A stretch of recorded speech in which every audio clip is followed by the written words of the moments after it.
Canada feels like home to me until someone asks where I'm from, rejects my first answer, and requests the extended director's cut. That is the strange thing about belonging. It rarely disappears dramatically. One moment, you know the streets, the people, and exactly how complicated your coffee order is.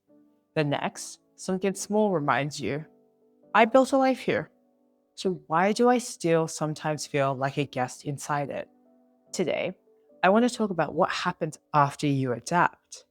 After you build friendships, routines, a career, and a life that looks settled from the outside.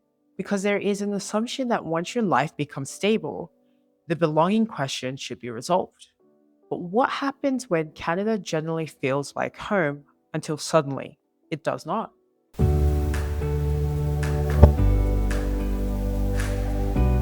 I think there's a difference between living somewhere and belonging somewhere.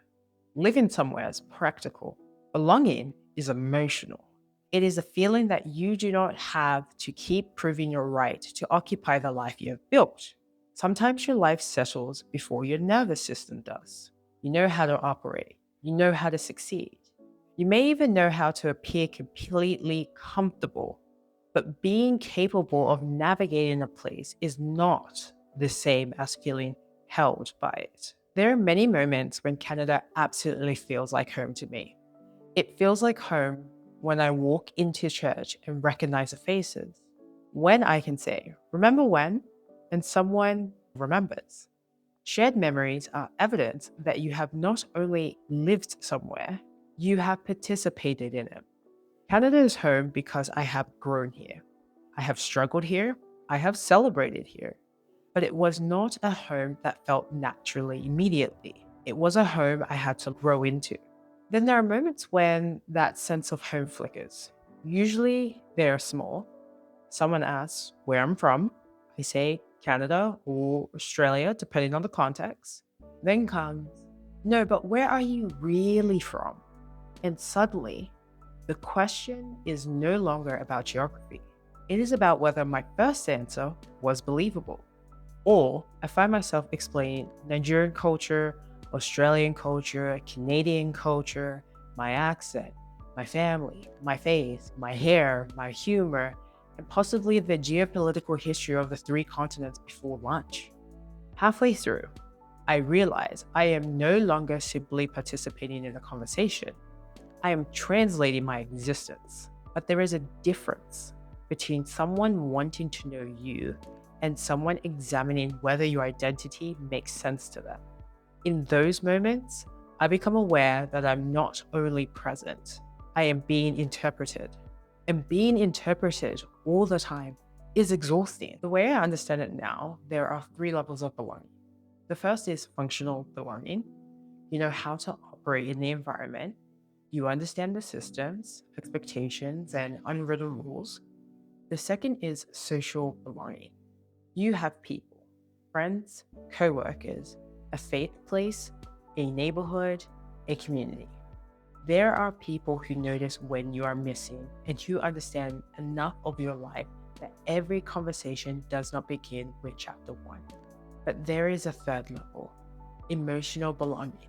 It is the ability to be present without constantly editing yourself. You are not performing, proving, translating, shrinking, or deciding which version of yourself will be the easiest for the room to understand. You feel safe enough to be whole, and I think that is the type of belonging many people are still searching for because you can function somewhere and still feel lonely. You can be socially included and still feel unseen. I have learned that emotional belonging does not simply appear because enough time has passed. It has to be built. I pay attention to where I can exhale. I notice the people and spaces where I'm not rehearsing every sentence before I speak, where questions feel curious rather than investigative, where I can disagree, joke, explain, or remain quiet without worrying that one moment will become a verdict on my entire identity.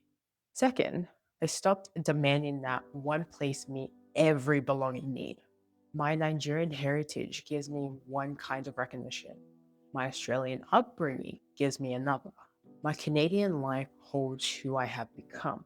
Sometimes belonging is distributed. Third, I started building the type of belonging I wanted to experience. That means pronouncing someone's name with care, remembering the details they share, making space for stories that require more than one sentence, asking questions without treating someone like a cultural documentary, and allowing people to be complicated without rushing to categorize them. I used to think belonging would eventually arrive as one permanent feeling. That one day I would wake up, look around, and think, yes, administrative and emotional integration complete.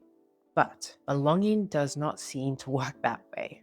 It arrives in evidence. The friend who remembers something you mentioned once. The person who pronounces your name correctly because it mattered enough to learn. The room where no one asks you to reduce your life into an easy explanation. The quiet moment when you realize, I'm not performing right now. I am simply here. Maybe belonging is the collection of people, places, and moments where your body begins to believe that it is safe to be known. So yes, Canada feels like home to me. I built a life here. I have memories here. But there are still moments when I feel slightly outside the glass, and I am learning that both things can be true. A place can be home without belonging feeling perfect, because home is not only where you have spent your time, it is where you feel safe enough to bring your whole self. I am no longer looking for perfect belonging. I am looking for honest belonging, the kind that does not require me to become smaller to remain welcome.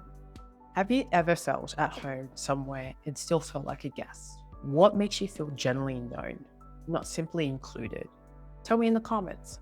I want this series to become a place where we can name the complicated parts of belonging, not only the polished ones.